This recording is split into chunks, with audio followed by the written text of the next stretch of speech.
আসসালামু আলাইকুম। আপনারা যারা দেখছেন সহজে কীভাবে পোকা মারবেন ঘরের, এটা একটা নতুন কৌশল। তো এইভাবে একটা প্লাস্টিকের বাটি নেবেন। প্লাস্টিকের বাটি নেওয়ার পরে সয়াবিন তেল আমি নিচে আর কি ব্যবহার করছি। তো সয়াবিন তেল আপনারা আঙ্গুলে নেবেন, এই যেভাবে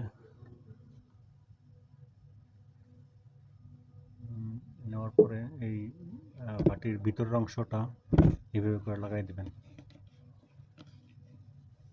নিচে লাগানোর দরকার নাই, উপরে এইভাবে সয়াবিন তেল চতুর্পাশে লাগাই দেন।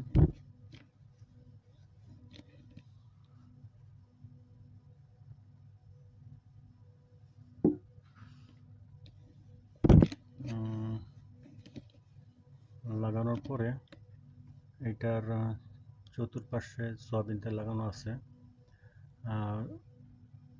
1-2 দিন বা 3-4 দিন পরে তো এই হাড্ডিটা ভিতরে আমি যে হাড্ডিটা রাখবো, তো এইটা আপনারা ফালাই দিবেন। তখন আবার নতুন করে আবার তেল দিবেন, আবার হাড্ডি দিবেন বা মাছের কাটা যে কোনো জিনিস আর কি, খানা জাতীয়। তো আমি এখন হাড্ডি দিতেছি। তো আমি এখন এই প্লাস্টিকের বাটির ভিতরে এই যে আশেপাশে এখানে তো তেল লাগানো ছিল, আমি মাঝখানে কিছু হাড্ডি দিয়ে দিব।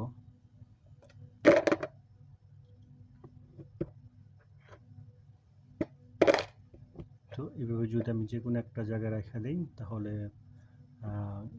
যেখানে বেশি পোকা এখানে রেখে দিলেই তো পোকাগুলি ভিতরে ঢুকবে, কিন্তু খাওয়ার পরে আর বাইরে আসতে পারবে না, কারণ বডিগুলি তেল দ্বারা ইয়ে করা আছে, তো পিছলে আবার নিচে পড়ে যাবে।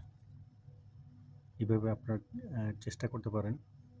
এই প্লাস্টিকের বাটিটা যেখানে আমি হাড্ডি রাখলাম আর ভিতরে তেল মেল দিয়ে রাখলাম, তো এটা আমি যে কোনো একটা কোনায় রেখে দিই।